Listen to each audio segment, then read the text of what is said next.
Hey all, welcome to my channel, and today's video is going to be a little bit different. I'm going to be blabbering on about things like inflation, the Fed, where I think the stock market may go from here, and just kind of have an overall conversation about all of these topics and how they fit together and how you should be thinking about your portfolio going forward. So what triggered me to want to do this video was YCharts put out a tweet, and the tweet was basically showing the consumer price index, which measures how the cost of goods are changing over time, right? And usually that's going to be going up. The cost of goods over time are going to be going up. And it also shows the inflation rate, which was this baby blue color here. The inflation rate obviously has been increasing over time. And then this green line is showing how the purchasing power of the consumers actually has been declining. So, I looked at it and a bunch of different things went through my head. So I just wanted to go through the first thing that goes through my head. But before I do that, I want to do a quick short form class on the Federal Reserve, monetary policy, what you need to know, how inflation affects it, and all of these different things, because there's a lot of things circulating in the news right now, and I think it's good to get clarity. First of all, the Federal Reserve conducts what we call monetary policy. So there are two different types of policies. There's monetary policy, the Federal Reserve, and then there's fiscal policy, which is basically the government. That's what they're doing. They're spending money. They're giving out stimulus checks. So, those are like the two branches if you think about how our money and our financial system gets handled. So the Fed, what they're doing to control monetary policy is they are manipulating interest rates. So they're changing interest rates either up or down based on how the economy is doing, how unemployment rates look, and they are trying to either stimulate the economy or they're trying to not stimulate the economy and have it kind of pulled in a little bit if the economy gets a little too hot. They're trying to reel things in. So they also, make sure that our financial system functions properly. They make sure that banks have the funds that they need to function properly. So that is definitely a role that they play. And then on the fiscal side, which is the government side, like I said, think about taxation, increasing or decreasing taxes. Think about spending. Currently, we're looking at all kinds of spending bills, right? Left and right. So they're trying to spend on infrastructure. They're trying to, that's going to help stimulate the economy and offer jobs. They can do things like that. Spending bills like the infrastructure bill, they can issue stimulus checks, right? That's what we all know and what a lot of people experienced over the past few 2020 and 2021. Stimulus checks were issued. Well, guess what? That's fiscal policy. So that's just a quick masterclass on, what the difference is between monetary and fiscal and who's responsible for each. I think that's important. Now, inflation. We've all been hearing about inflation for quite some time now. As this chart is showing, we've seen inflation spike significantly in 2021. And so this has been a cause of concern for a lot of people because what inflation is, it's the rising cost of goods over time, essentially. And the Federal Reserve likes to see some inflation. They have a target of around 2% a year of inflation. Right now, we're seeing much more than that, multiples of that. So that's the problem, is we're seeing the cost of goods rise a bit too much, too fast. And what that does is you as a consumer, that's going to reduce your purchasing power unless you are investing and beating inflation with your investments and, your purchasing power is saved by investing. So that's how that works. And unfortunately, we are in a situation where certain things are costing more than others, like automobiles and energy, gasoline. And we're seeing that in our own pocketbooks right now. If you're going to go buy a car right now, good luck. You're going to be paying a lot more than you would have paid a few years ago. So those are the unfortunate situations we're seeing because of supply chain issues, labor shortages, etc. And a lot of money kind of has been put out there and people have more. The savings rates right now are higher. So consumers are actually healthy. Debt levels are down while consumers are actually, they're saving more than they were before the pandemic, and they have less debt. So the consumer is healthy, and they have money and they're spending money. So, it a lot goes into it. So it's not just one thing here that's causing this. So the first thing that I want to talk about is interest rates, because that's really what the stock market is paying attention to right now. And that's one of the larger risks to stocks right now, is if interest rates hike too far too fast. Now, I'm of the opinion that the Federal Reserve is going to hike interest rates, but it's not going to be a lot quickly. I think they're going to go slow. And I don't know if I'm convinced that it's enough to really tank the stock market like everybody is talking about. And I'm going to outline why I think that is. So inflation is getting a lot of control. Unemployment is decreasing.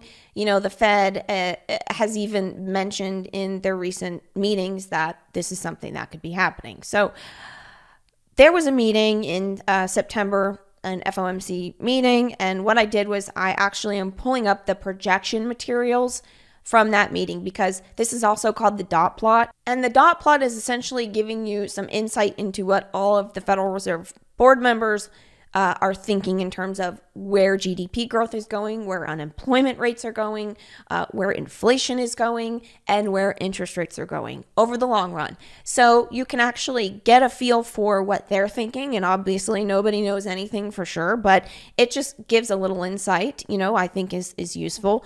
And a few of the most important things that I think, obviously the inflation rate, that's pretty important. They're using the PCE inflation rate. The Pca inflation rate that the board members are essentially estimating over the long run, they're estimating inflation is going to be around 2% over the long run. You can see that 2022 has a pretty darn wide range here, but it's low. It's in between 2 and 3% inflation for 2022 is what they're projecting. So as you can see, as the years go on, it kind of levels out. So they are basically saying, hey, this is short-term pain, and we're going to see inflation over the next few years kind of stabilize. We'll be around the 2% range, which is our target. Okay. Now, if that's going to actually happen, who knows? I think that, and one of my opinions is that we're going to probably see inflation maybe more so in the 2 to 3%, maybe even in the high twos, closer to 3%. I don't think that, 4 or 5% inflation is going to persist for a very long time. I think eventually things will come back to. Now, if you move down, this is the dot plot. This is what I was talking about. And this is their projection of where interest rates are basically going to go. And so obviously there is a trend, right? From 2021 to 2024, you can see that the projections become higher and higher. They're anticipating rates are going to raise. They're going to have liftoff, as they call it.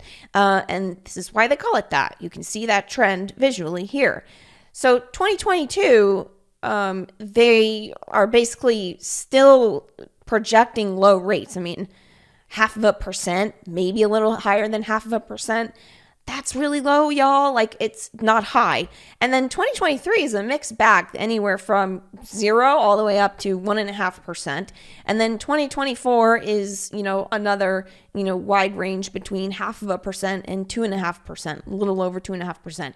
Over the long run, they're projecting interest rates to get to around 2.5%. So this is the thing, though. And this is kind of the crux of this whole video.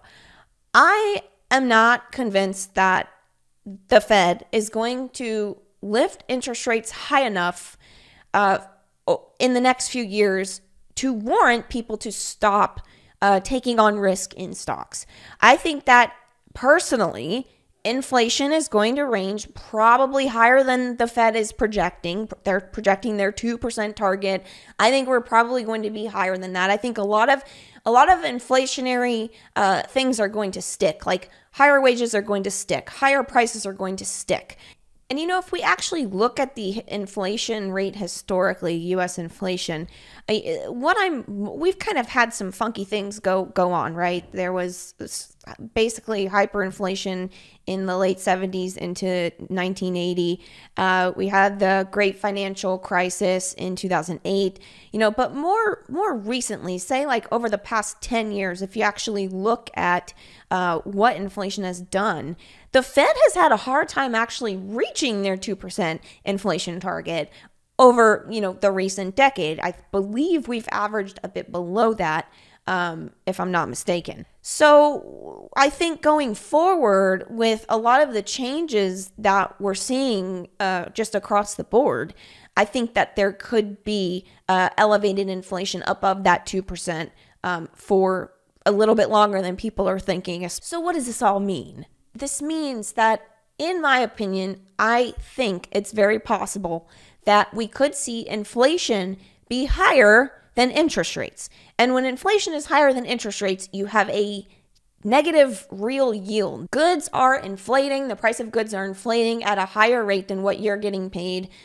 in interest. So, by holding your savings or whatever, or investing in bonds, So again, this is a case for equities for probably a while longer. And I personally think that we're going to see strength in stocks continue longer than people expect. Because I'm just not convinced that the Fed is going to raise rates to combat inflation enough. So, that's where I'm at with my opinion. So we've moved to a, chart of the S&P 500, which is, one of the best indices for measuring how well our stock market is doing, in my opinion. I think it's better than the Dow, but don't tell the Dow. So basically, we've seen a lot of strength in equities over the past decade, okay? And part of the reason for that is over the past 10 years or so, we have seen really, really low interest rates. Ever since the 2008 financial crisis, rates pretty much stayed pretty darn low. The Fed tried to raise rates for a few years. And, to be honest, the stock market still pushed through. We did see some volatility during those times, but, the stock market ended up pushing through higher still. And then the pandemic happened. So, look, I think that even though we have seen a lot of strength in stocks and people think, oh my gosh, stocks cannot possibly go any higher from here, there's just no way. I think that it's also important to think about the interest rate environment that we're going to continue to be in and the inflationary environment that we're going to continue to be in over the next few years, if not longer. This isn't just going to fix itself overnight, right? This is going to take time. And if the Fed raises rates too far too fast, they're going to be in deep doo-doo. So they're probably not going to do that because they're going to want to support the stock market, right? That especially now that the stock market is kind of counting on them. Hate to say it that way, but in a way, don't fight the Fed has kind of become the mantra. And it's kind of true. I mean, the Fed has been supporting the stock market in a sense by keeping rates low and continuing to almost force investors' hands to take on more risk, because where else are you going to get a return? I mean, bonds are junk right now, and savings accounts aren't paying diddly squat. So it's like you're forced to take on risk if interest rates aren't very high, right? So I do think that this is a case for the stock market to continue to be supported as people still need to take on that risk. And you can see recently, I'm just going to go to, I'll go to a year to date. So year to date, we are seeing, this was barely a correction. I mean, over the past, when was this?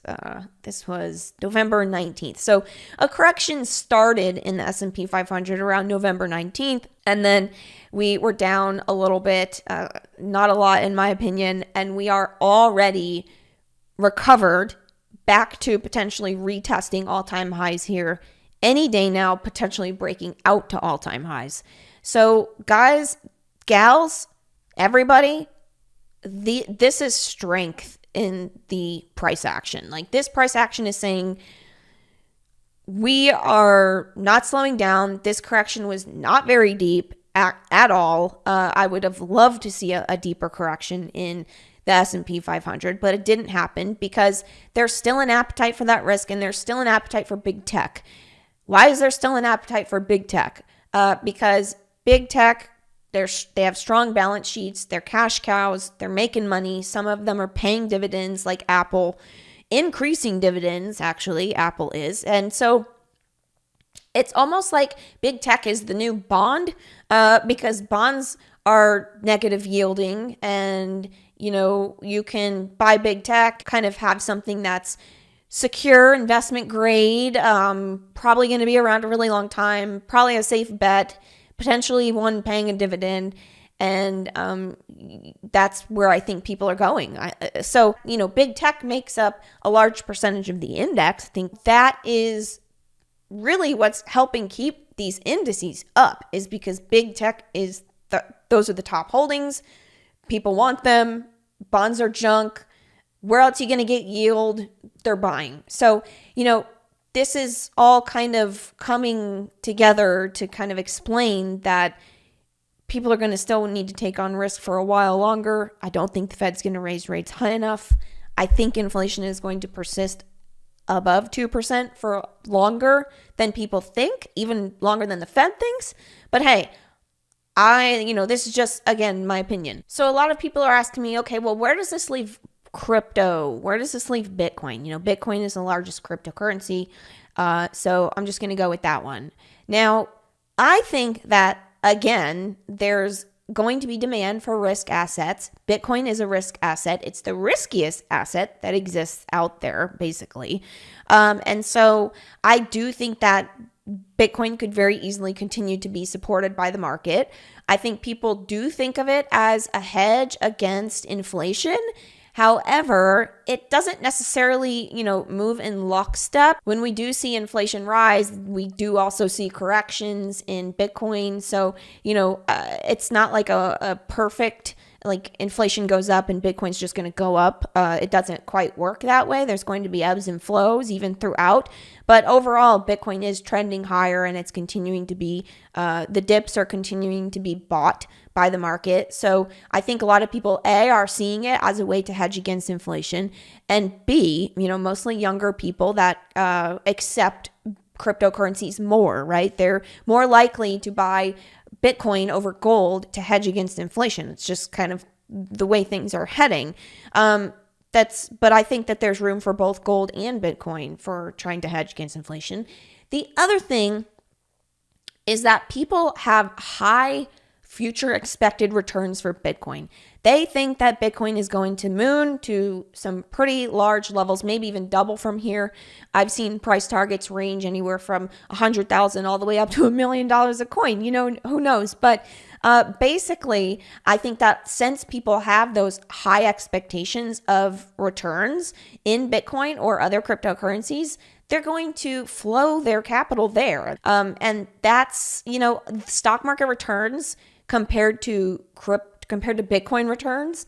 Bitcoin is a Mac Daddy. It's a huge performer. It's returned insane amounts, triple digit percentage amounts, right? Over a certain amount of years. So I do think that there are going to be people that continue to want to buy Bitcoin, and we still aren't at mass adoption yet. There are still a lot of people to discover it. There are still a lot of people that could add it to a portfolio. Now, in terms of how I would add this to a portfolio, I think that it really depends on your situation. But for people that want to dabble in it and just want it as a hedge, or just want it just in case it's going to go higher and have those expected returns that people think it's going to have, then a small allocation. There's nothing wrong with a small allocation. You don't have to go balls to the wall with this stuff. I know people that have 50% to 100% of their capital in cryptocurrencies like Bitcoin. And, that's aggressive. If you're going to do that, just be ready for those drawdowns, because the drawdowns in cryptocurrency hurt. They are very large, okay? They are, in fact, let's pull it up, shall we?